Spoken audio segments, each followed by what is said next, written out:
We are joined now by Penn State head coach James Franklin. And I've told him, because my favorite thing that he does in his press conferences is occasionally we'll just break in with questions for the people asking him the questions. So he's free to, anytime you have a question, James, you just pop in. I'll ask the football stuff. But, you know, if we're going the wrong direction, you set us right. Gotcha. On it. I guess I got to start because you went through 3 rounds of the playoff last year, and you had some crazy stuff happen where your backup quarterback goes in the portal. You don't have him. What did you learn from that experience of all of the things that happened to you in December, January? Yeah, so I guess a couple things. First thing is, longest season in Penn State history, right? 16 games, won 13 games. You're dealing with the transfer portal, or the transfer portal is about to open and guys have got to make decisions. You're dealing with that at the end of the season while you're still trying to compete. You're basically trying to put contracts together at the same time that you're trying to keep everybody focused on the task at hand. So very, very challenging. And I think there's some things with that everybody would agree that we're going to have to look at from a college football scheduling or calendar perspective that just don't make sense, right? Everybody should be competing for a national championship. And then when the season's over, then decisions have to be made, and rightfully so. So those things I think were very, very challenging, but I was very pleased with how our staff handled it. Beau Pribula was our backup quarterback, and Beau's dream school was to come to Penn State. Grew up in the state of Pennsylvania, was a Trace McSorley fan. This was his dream, and Beau did not want to leave. But as a quarterback, there's only so many spots, and schools that he was interested in were filling up. And he had to choose, am I going to go in the transfer portal and stay? And the problem is, it's not like we had a hard and fast rule where, he couldn't, look around. But the problem is he wanted to go on visits. And I don't know how you can go on visits and then, be our backup quarterback in this type of game. So we tried to kind of work it out. I even talked about calling schools for him. But we just, he was put in a really difficult position, and so were we based on the calendar. And I just don't feel like any kid should be put in that position. James, I felt for Beau and I felt for you during that time. And, looking back too, he wasn't just a backup quarterback. He made a lot of important plays for you throughout the year. And you find yourself in a 1-possession game with a trip to the national championship game on the line. Like, theoretically speaking, he could have come in and done something in one play in that game and swung the whole thing. And I know that you're a big thinker and you like to propose these things, but obviously that's one major issue in a laundry list of issues with the calendar. Have you come up with a calendar in your head of how you would like it to go, or how coaches in your position would like it to be? Yeah, I think, I'm also on the board of the AFCA and have been for a while. And I think your point is a good one. It's funny because I think Beau got some criticism. I know we got some criticism because people say, well, just let him play. There's other schools that have done it, but I don't know how you have him play when he's, missing days of practices to go on visits to other schools and things like that. And he felt like he had to make an educated decision. So it's hard to do it without seeing the places. I think the conversations that I've heard in the Big Ten, the conversations I've been a part of at the AFCA, the American Football Coaches Association, is I think everybody thinks the best model is to have one transfer portal and have it, after the spring. That would allow everybody, to get through their season. It'd allow you to have one academic calendar. And then there's been some talk about maybe moving spring football into the summer, more like an OTA model. So now your roster is completely set, and now you can get some practices in leading up to training camp and start getting prepared, because there's a lot of programs that are going to be practicing a ton of guys during spring ball who are not even going to be a part of their roster, come the fall. So at the end of the day, I just think it's important, right? We got to be thinking about, number one, what's in the best interest of college football. Number two, what's in the best interest of the student athlete, but then also what's in the best interest of the universities and the programs and the athletic departments as well. And it really should be looked at holistically. Coaches shouldn't be thinking about it just from their program's perspective. I think that's what got us into this mess in the first place, when coaches were denying players being able to transfer from one school to another.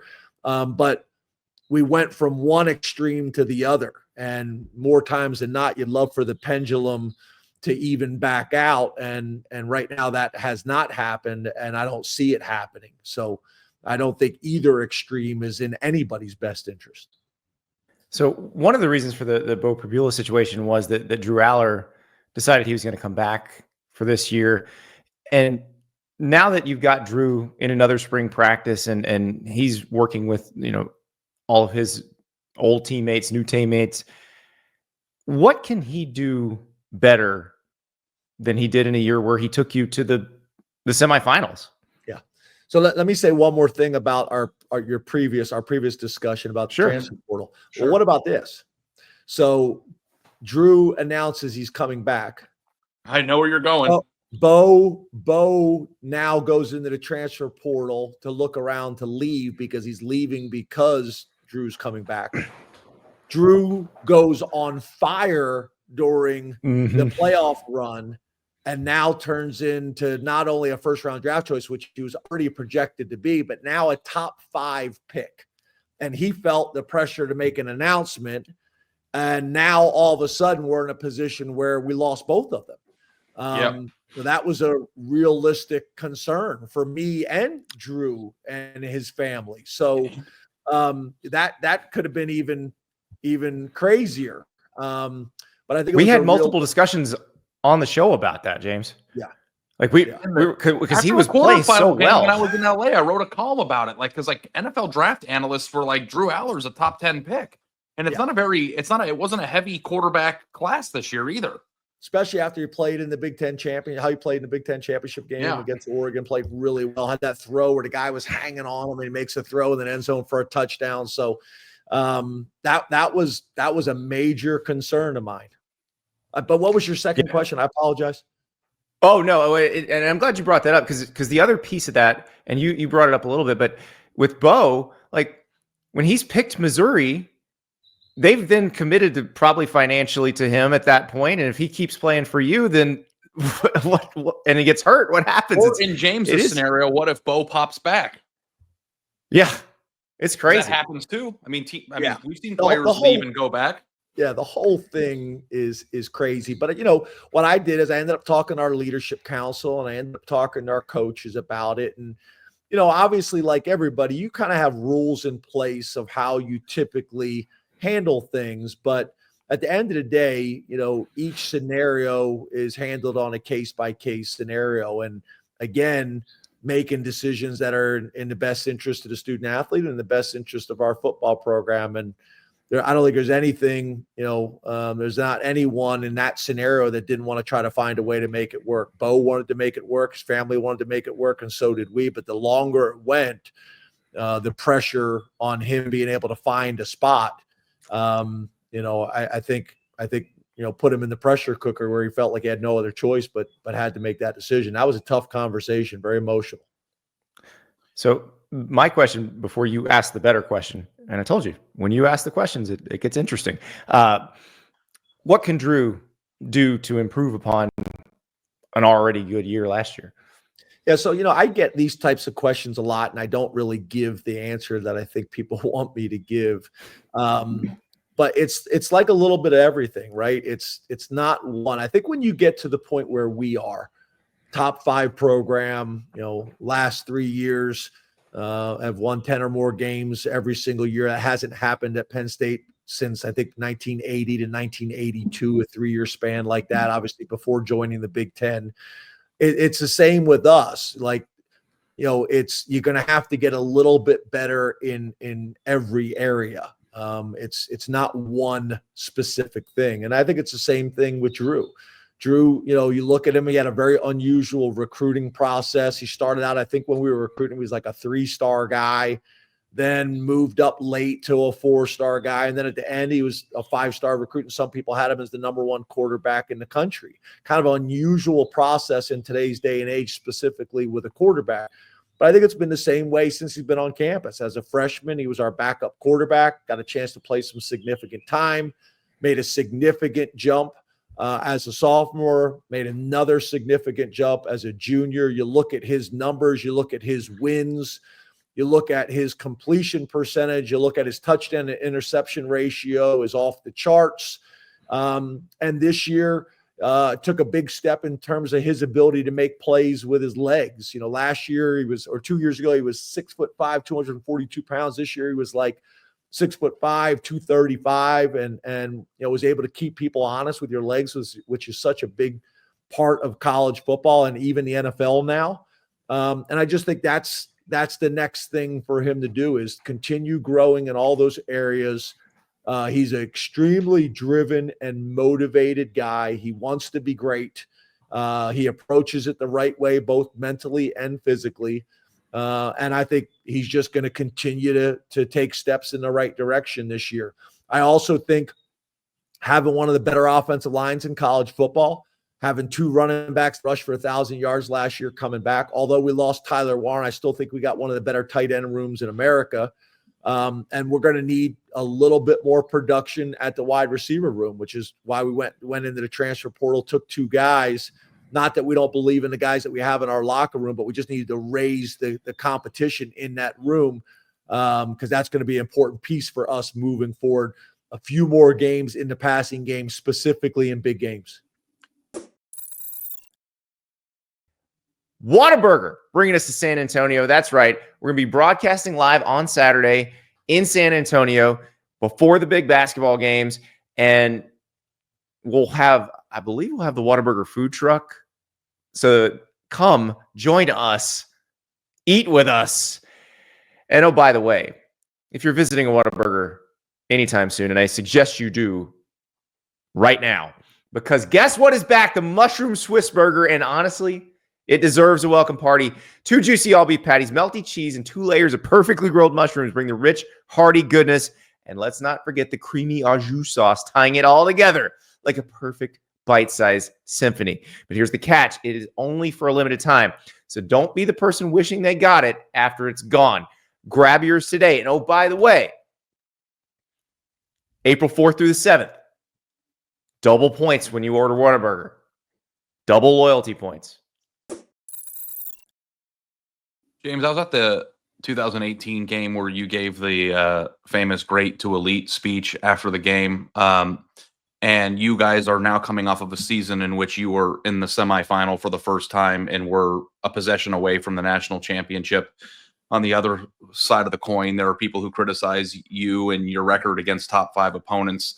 I'm wondering, from your perspective, with all the players you got coming back, Drew, is going to take a step forward. The 2 running backs, Katron Allen, who's on your team. Yep. Where do you stand in your mind in terms of great to elite, in terms of where your program is, and what do you think is next for Penn State, and what's the mood of the building there right now? Yeah, I think that's a great question and a fair question. I think the first thing I'll say is, I'm in a situation where, and when I made that comment after that game, I'm in a situation now where, for really the first time here at Penn State, we have the alignment that I've been pounding on the table for 12 years. That's from the board to our president, Neely Bendapudi, who's been phenomenal, to our athletic director, Pat Kraft, who played football in the Big Ten and understands what it takes. And you've seen that type of commitment with some of the things that we've been able to do. And then the head football coach. It's kind of unusual. I've been here 12 years, which is unusual, just that alone. But I've had 3 different ADs and 3 different presidents. And we're in a great position right now. So when you talk about alignment, we have that in a way that we've never had that before. I think the next thing is consistency. We've been one of the most consistent programs in the country. And to be honest with you, probably the most consistent that Penn State's been since joining the Big Ten. If you go back and look at all the data and look at all the analytics, we've done a phenomenal job, and it starts with that. The next step is obviously to be able to win these games. We've been in a conference, with Ohio State, who we have a tremendous respect for, and Michigan, who we have tremendous respect for. We were all on the same side of the conference. And then obviously now adding Oregon into the equation, us in the SEC. I've been a head coach in the SEC, been a head coach in the Big Ten. So I know what it looks like. And that's the next step for us. And trust me, there's nobody that knows that, better than me. And to be honest with you, Drew, the quarterback gets probably too much praise when things go well and too much criticism when things go bad, and same with the head coach. So we understand that. And I'm not going to allow people, though, not recognize the consistent level of success that we've had that 99% of the programs in the country would die to have, but also totally recognize and own that we have to take that next step in our biggest games and our biggest moments. Well, and you mentioned the receiver room, because that's where it felt like that was the piece. If you had that piece last year, you might be playing in that next game. And you go out and you get Kyron Hudson, who you played against from USC, and Devontae Ross, who was Troy's number 1 receiver last year. How did you guys scout that position in terms of trying to figure out what you're going to bring in to pair with a great tight end room, great running backs, a great returning quarterback? Yeah, so a couple things. Let me first talk about those guys and then talk about the process. So with Hudson, obviously him doing it in our conference, that helps you feel like it will translate. Obviously made a spectacular catch against LSU, one-handed catch, is a big, strong, mature guy, played at Mater Dei. He's just been playing big-time football for a long time and is extremely mature. And that jumped out to us right away, and it seemed to be a good fit.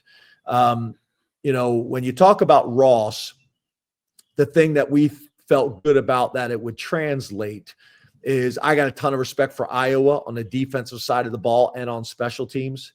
Troy played Iowa on the road, obviously, and they were beating Iowa at halftime. And Ross had over 150 yards. I think he had 3 touchdowns, 2 receiving touchdowns, a punt return for a touchdown. So against one of the better defenses, one of the better special teams in the country, he had that production. So we were excited about that and thought he could help. But in terms of the process, it's difficult. Let's be honest.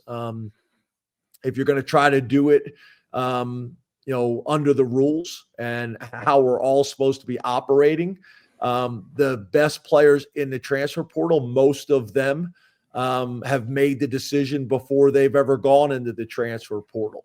People can call it tampering or whatever it may be, but that's happening. So it is very difficult to go into the transfer portal and get the players you want to get if you're doing it by the rules. Either that or the price tag is through the roof.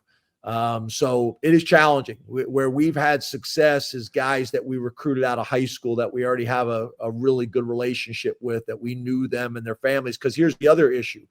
How do you get to know a kid well enough in a week or two? A lot of these decisions are happening in a week. So either they've been talking to people for multiple weeks before that illegally, or you're making a decision to bring a guy into your locker room that you don't know very well. And we worked very hard to create our culture in our locker room, and I'm sensitive to that. So those are the challenges that come with trying to go to the transfer portal and improve your roster in some areas that are needed. James, I know we're talking a lot about Penn State, but in your coaching history, you have back-to-back 9-win seasons at Vanderbilt. I think it was the first time in program history they were in the top 25 for multiple years.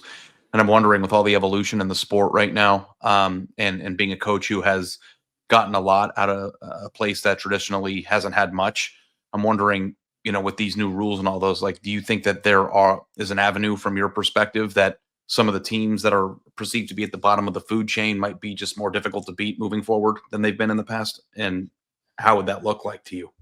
Yeah. So, at Vanderbilt, we went to 3 bowl games in 3 years. I think they'd only ever been to four bowl games ever in their history. They had been to one bowl game in the 30 years before we got there. So we're very proud of what we were able to do there. I also think the model's changed so much that it's hard to compare and contrast because, now with the transfer portal, you legitimately can flip your roster in a year. And we've seen that now in college football. I'm going to talk about a program, and I mean this with total respect. But I think SMU's a really good example. We played SMU, really good team, really good coach, really good season. We played them in the playoffs, and SMU, really had not been overly relevant since the death penalty. And they've done a really good job of investing. They've done a really good job of building facilities. We went and visited them when I was at Vanderbilt, talking about a stadium project. We went out and visited them because it's a similar type school. But I also think NIL is a really good example, right? SMU, you think of their alumni base, where they're located, the money that they have, and they've been able to really embrace the new model of college football and use the strengths of SMU, of that program, of that university, of that region, and they're right in the thick of things right now. So I think that's an example, that can be used. And there's other programs that can do it as well. But, there needs to be a commitment. And the reality is with NIL and money being a factor now, if you're at a school that's got, deep pockets and has alumni that can make an impact and are invested, you can make some, changes quickly. And that was not the case 5 or 10 years ago when you're trying to turn your roster over. You just didn't have the ability to do those types of things. And again, I want this to come off. I mean this as a total compliment to SMU, their university, their football program, because they've done a phenomenal job. So what is next? We had these discussions on the show the last few months about the general manager position and what that means at different places. Now you have Andy Frank, who's done an amazing job with your personnel over the last 12 years he's been with you at Penn State. But what comes next? Do you have to hire like a capologist or how does that work? Yeah, so Andy's actually been with me for 15 years. He was at Vanderbilt when I got the job. That's right. So he's been with me the whole time. Andy's got a engineering degree from Princeton, so really, really smart guy. And that's really, it's funny because before GMs were things, that's what he really was for us, because Andy's not the recruiting guy that gets up in the front of the room and big personality and forming relationships with recruits. That's not how we have it structured and how he operates. It's funny, we would bring people in from other programs and our recruiting model was different, with how Andy had run things. So it actually fit this model a little bit better. So for us, we were interested in going out and maybe hiring someone like that from the NFL, but you're also talking about, basically something that's really kind of started out of nowhere. And where are you getting these people from? Are you getting them from the NFL? Are they guys that are out of work? Are they people that have tremendous experience? And obviously there's 4 or 5 that have been hired that are making significant money. And that's been attractive. So it's poured a lot of people kind of into this role now, and created some opportunities for people that are already doing it. So I think the important thing is not going to hire somebody just so you can say you hired somebody. You got to find the right fit. And sometimes you can have somebody that, is a former player or an alumni of the university that has gone on to the NFL and done some really good things and wants to come back and have an impact. And you're able to get a really high-end person in that position. But for us, we got really good people here, and we weren't able to find the right fit that made sense. So we'll keep looking.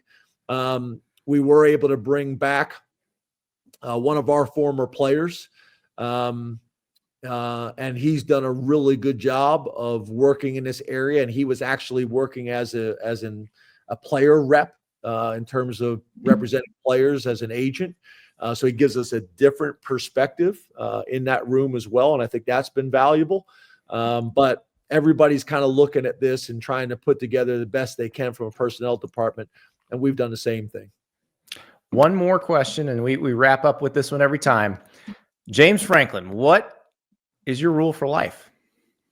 So since I watch your guys' show and I know your guys' rules base around predominantly food, I'm gonna do the same thing. So I have a real problem. So my wife is from the West Coast. She's from Spokane, Washington, and I am from basically just outside of Northeast Philadelphia. I have a whole issue with hot dogs. So like the only thing that's appropriate to put on a hot dog is obviously mustard. If you want to go mustard and relish, that's fine. If you want to go mustard and onions, that's fine. I'm even okay with chili. But I have a major issue with my wife. She puts ketchup on a hot dog. And this has actually become a big part of my interview process. We interview coaches and staff. I'll ask them that question. If they say they put ketchup on a hot dog, it's over because it's an inappropriate condiment to put on a hot dog. And everybody clearly understands that. But before we get off, I'd like to, I'm worried about my guy right here, his facial expression. So I want to hear what I got a follow-up. I have a follow-up. I will tell you what happened, James. I'm hearkening back to when I was the ball boy. My dad was a high school assistant coach at Coral Shores High School in the Keys. I'm like third, fourth grade. And so it's after a game, concession stand calls me over, says, here's the hot dogs we didn't sell. Go see if the coaches want them. And I remember taking one and handing it to one of the older assistant coaches, and it had mustard on it. And he's like, I'd rather eat dirt than have mustard on a hot dog. And I was like, what is wrong with you? And I'm a third grader. I can't say this. Thank you. You should have. Yeah. So do you have any follow-up questions during the interview process if the person does put ketchup, or are they out? It's over. It's over. So I could never work at Penn State. If Jim Knowles would have said he put ketchup on a hot dog, it would have been over. But you're avoiding this, Ari. Like, what do you got? I eat ketchup on my hot dog. Oh, I knew it. I could just tell by your face. No, I know. I'm firing him right now, right? Hey, Andy, is there any way we can just Well, here's the thing. Tell him what you did to me. I was covering a Michigan game with Andy, and they had chicken nuggets. Tell him what happened. What you did to me. You were putting ketchup on chicken nuggets, which is just blasphemy. Oh, so he just puts ketchup on everything. I like ketchup. Yeah, I like ketchup too, but you don't just put it on French fries. Like God intended. French fries. Just so you know, the worst part is my wife has got my daughters eating ketchup on hot this dogs. is what's interesting.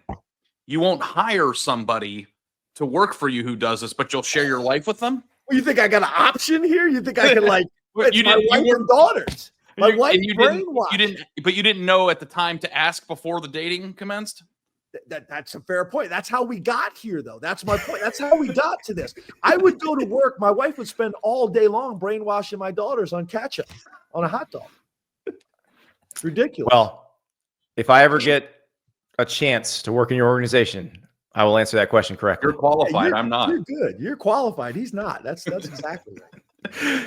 James Franklin, thank you so much. Thanks for being here. Guys. Appreciate it.